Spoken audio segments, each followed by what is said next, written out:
นี่ก็ชีวิตประจำวันของใครเองก็มีเท่านี้แหละนี่ก็เป็นอ่างน้ำเป็นน้ำนี่เป็นเพียงที่อยู่อาศัยของพระเจ้าก็เป็นเพียงน้อยที่เล่าเข้าของเราครับช่วงนี้ก็ฤดูฝนไปเบิ่งกันเสร็จยาวๆชีวิตประจำวันของข้าพเจ้าเองส่วนมันส่วนสลีข้าวโพดนี่ก็เป็นเพียงเฮาอาศัยซุมือนี่แหละความทุกข์บ่แม่นธรรมดานะที่ปานนี้นะก็ต้องชีวิตประจำวันมีหยังแหน่ที่เราจะได้เฮ็ดในมื้อนี้บ่มีครับ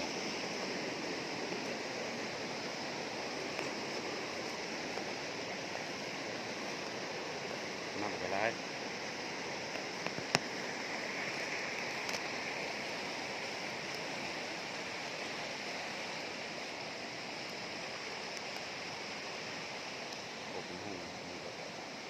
ส่วนมันวันนี้ก็สิพัฒนาสิขุดหน้าไปกับมีมือใดมือหนึ่ง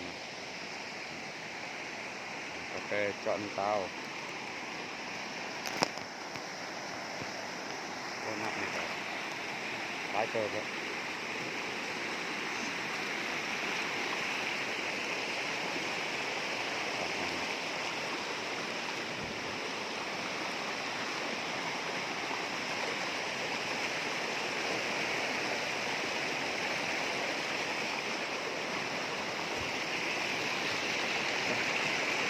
แห้งเลย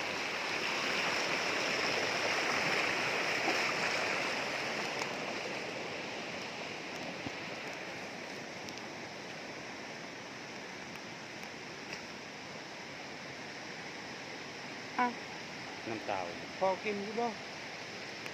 มึงเลย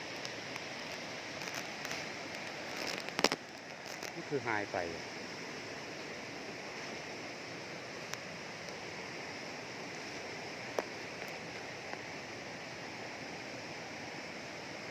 โอ้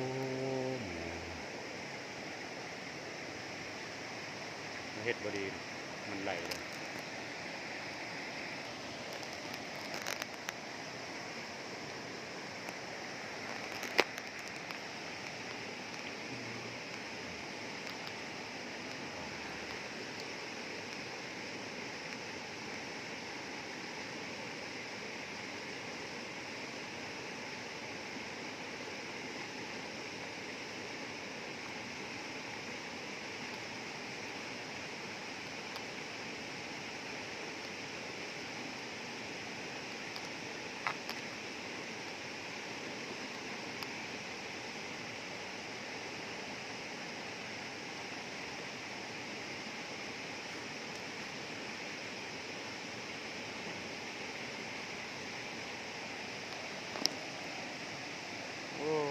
บ่ได้กินแล้วนี่น้ำมันบ่ได้ไหลมื้อนี้นะ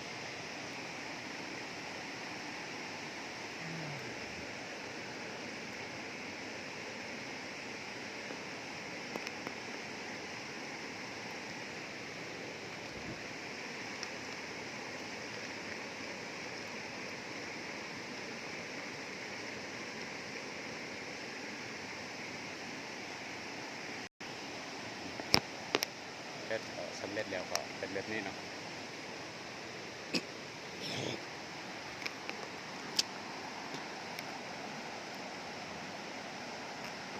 มีที่พักอาศัย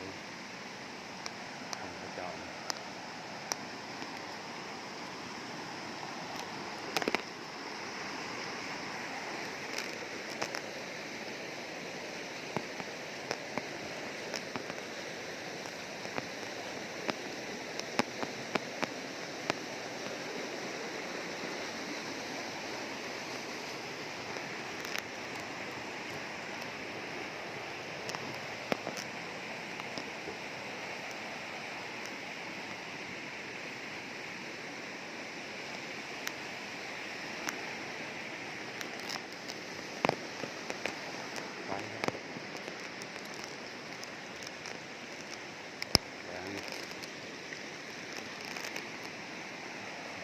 อ้อยนี่แหละเป็นป่าปลูกมันปลูกส่วนยังมีเบิดปลูกส่วนมะเขือนี่ก็เป็นน้องป่าแต่ป่ามันคือสิบเหลือแล้ว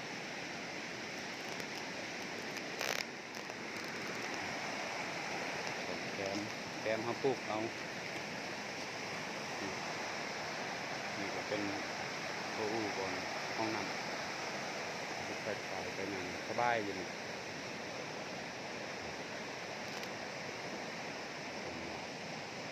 มีเบิด